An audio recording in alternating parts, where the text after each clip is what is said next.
APAN M360, nous sommes avec Brandon Lewis, qui est cofondateur, directeur artistique et contrebassiste de profession pour l'ensemble Obiora. Et donc, l'expérience Obiora existe depuis quelques années déjà maintenant et l'ensemble qui est pas probablement et même assurément l'orchestre montréalais le plus représentatif de la diversité culturelle à Montréal et au Québec se produit dans le contexte de la virée classique. Je crois que c'est la 3e année, Brandon, n'est-ce pas? Exactement.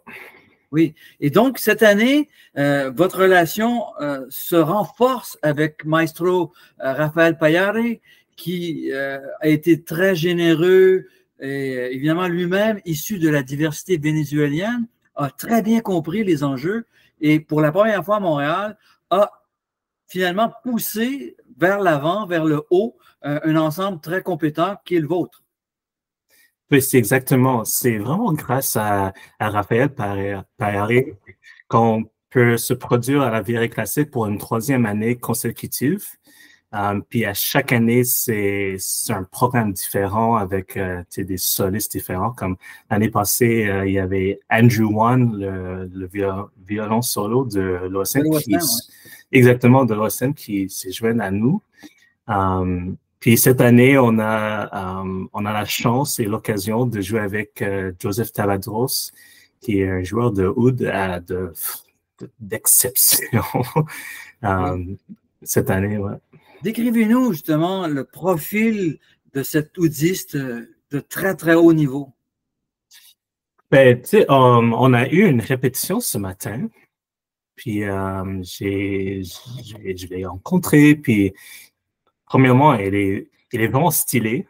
Il a vraiment un style, un personnage intéressant, très gentil, et à l'oud, il joue très rapidement, il a beaucoup de techniques, mais il a aussi un esprit ouvert et comme laisser faire. C'est vraiment une joie de travailler avec lui. On découvre des choses ensemble dans sa musique, puis il nous laisse de l'espace à créer et à changer des petits éléments si c'est nécessaire. Oui, c'est un joueur de oud, mais aussi un compositeur. C'est un leader esthétique d'une certaine façon. Maintenant, dans le monde entier, il y a quand même quelques super joueurs de oud. On pense à Nassir Chama en Irak, une grande école irakienne du oud. Mais lui, Joseph Tawadros, il est de quelle tendance de oud, vous diriez? Mais je pense que ses origines sont égyptiennes. D'accord. Et on l'entend vraiment dans sa musique. Puis, c'est à la fois, ouais, on sent cette musique traditionnelle. Il y a aussi des éléments de jazz. On part vraiment dans un spectre à l'autre.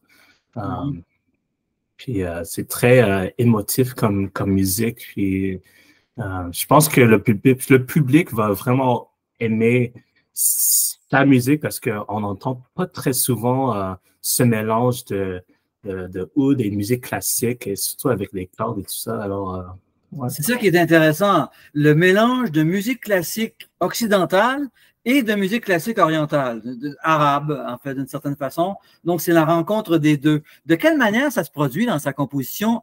Et après ça, on pourrait parler du programme de votre soirée à la virée classique. Ben, juste avec le oud, c'est une sonorité différente. Et c'est aussi dans les différentes gammes et les sonorités qu'on entend dans la musique arabe. C'est très fort et très présent dans sa musique dès le départ. Il y a une des pièces où on a une pédale de mi qui commence, puis ensuite les autres, c'est dans la contrebasse et les violoncelles. Et ensuite, les violons et tous les autres embarquent avec vraiment, c'est comme si on sortait d'une brume. Ah oui. Puis est-ce que vous utilisez-vous les quarts de ton avec lui? Euh, des fois, oui, des quarts de ton, des trilles, des glissandis aussi. Glissandi qui vont vers le Ouais, milieu de la note occidentale, entre guillemets, parce que ouais. c'est une note franche dans le monde oriental, mais pour les Occidentaux, c'est un quart de ton ou c'est pas exactement, c'est soit des demi-tons ou des tons ici, alors qu'eux, ils travaillent dans des intervalles différents. Alors. Mhm, mhm. Ouais. Et donc, vous avez travaillé avec lui sur ses compositions. Le répertoire du reste du programme, comment est-il assorti à ses propres œuvres? Mais on a eu des discussions avec l'équipe de l'OSM, puis nous avons donné le thème la Méditerranée. Puis tout de suite, il y avait déjà Joseph Tawadros qui était soliste invité. Alors, il y avait déjà trois morceaux de lui au programme. Puis là, j'étais chargé avec la tâche de rechercher d'autres pièces qui pourraient Complété? compléter le programme. Merci. Euh, et tu sais, la Méditerranée, c'est très large. Oui, oui, oui, oui. On parle de l'Espagne, de l'Italie, la Grèce, l'Afrique, tout ça. Alors, je me suis dit, voyons donc, j'ai beaucoup de temps de recherche là-dessus. C'est un gros contrat. Ouais, ouais.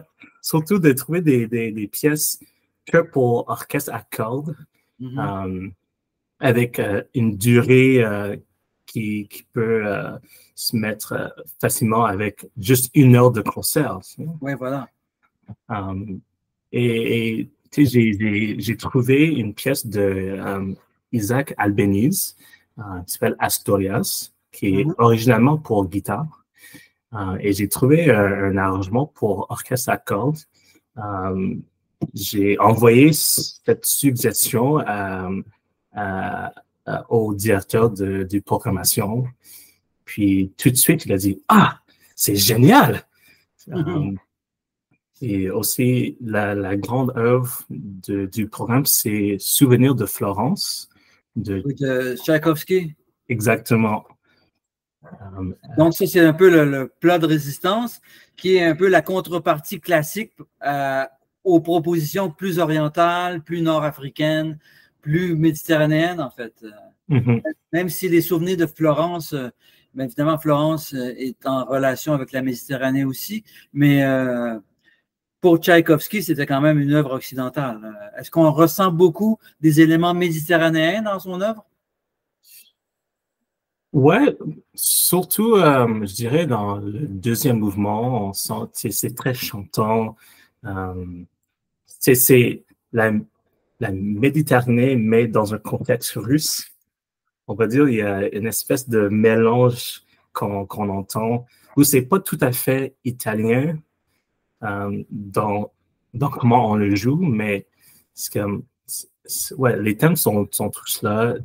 C'est un morceau qui est originalement pour sexual, mais avec les contrebasses, ça donne une autre profondeur à l'ensemble. Et je dirais, tu sais, on va jouer, mais on va répéter les morceaux avec Raphaël demain. Mhm. Et j'imagine qu'il va vraiment nous faire sortir tous ces éléments euh, dans ce répertoire. Alors, Oui, oui, je comprends. Il y a une autre œuvre aussi de Karim Alzan de Luctus Profugis, mhm. qui est donc un autre compositeur oriental. Comment l'intégrez-vous, cette œuvre-là, dans le programme? Elle était en plein milieu, à peu près. Ouais, c'est ça. Euh, Encore une fois, je l'ai trouvé après des heures de recherche en ligne, euh, parce que, tu sais, il y a beaucoup de pistes que je pouvais prendre. Et quand j'ai découvert cette pièce, j'ai dit, ah, tu sais, c'est que 6 minutes. C'est d'un compositeur que je connaissais même pas, mais comme il a des origines iraniennes, je me suis dit, ah, je pense que c'est très à propos pour ce concert. Et, et encore plus, c'est un compositeur vivant. Il enseigne à l'université de Rice et il va être là au concert. Ah oui, c'est Ouais. super. Excellent, excellent. Super. Alors donc, ça fait un très beau programme. Et lorsque Maestro Payare arrive avec vous, comment ça se passe? Bon, il travaille dans un contexte complètement différent que dans le contexte classique cette fois-ci, puisque ce sont des compositeurs plus orientaux qui sont au programme, même s'ils ont aussi une formation classique, j'imagine. Ils comprennent bien le langage classique, mais c'est leur esthétique qui domine. Alors, comment un chef qui dirige de la musique occidentale, de tradition européenne, va s'intégrer et va comprendre et va faire en sorte que Obiora aille plus haut avec ça? Oui, c'est jamais facile quand on mélange tous ces styles-là, mais je pense que quand, même si on joue du Brahms, du Mozart, du Shostakovich, c'est tous des styles différents. Alors, c'est juste de prendre ce travail qu'on a déjà fait, mais de l'intégrer dans un autre contexte. Alors, je pense pour lui, ça va être très facile. C'est sûr que pour nous, on n'a pas beaucoup de répétitions pour ce concert. On n'a que 3, je pense. Et il va falloir qu'on travaille très rapidement. Mais je pense que Raphaël, son but, et je l'ai vu dans les années précédentes, qu'il va nous diriger d'une façon très efficace. On va peut-être faire jouer un mouvement ou un morceau au complet, puis il va nous arrêter, puis OK, ici, on va faire comme ça. Non, non, il est très détaillé dans son travail. Oui. Et aussi, il est très musical. Et pour lui, c'est jamais juste la technique pure. Il va chercher, mais il va nous comprendre l'importance de jouer tous ensemble, de respirer ensemble. Euh, euh, Surtout, tu sais, il est habitué de travailler avec l'OSM ou à San Diego. Alors, il y a des habitudes qui sont créées, mais avec nous, c'est comme, il a seulement 2 jours pour nous mettre à niveau. C'est ça. C'est pas facile. Non, c'est pas facile, mais c'est intéressant aussi. Et ça démontre l'ouverture d'esprit de l'OSM en ce moment, la nouvelle direction, c'est-à-dire beaucoup plus proche de la musique planétaire plutôt que strictement la musique occidentale européenne. On n'hésite pas à déborder, à aller ailleurs pour découvrir les grandes traditions ou les grandes pratiques musicales, comme c'est le cas avec votre grand virtuose du oud. Oui, je pense que c'est essentiel parce que je pense que le public veut vraiment entendre du nouveau répertoire. Tu sais, on joue souvent du Beethoven, du Mozart et tout ça, c'est bon, tu sais, mais j'ai l'impression qu'il y a beaucoup de jeunes qui viennent au concert en ce moment, puis ou même genre des adultes, tu sais, je pense que les gens en manière générale veulent entendre et découvrir quelque chose de nouveau. Et, et ce répertoire est comme the highlight de cet été pour nous. Je pense beaucoup de gens ils vont être choqués de voir le mélange avec oud et orchestre. Ouais. Ça va être quelque chose. C'est une excellente idée de toute façon.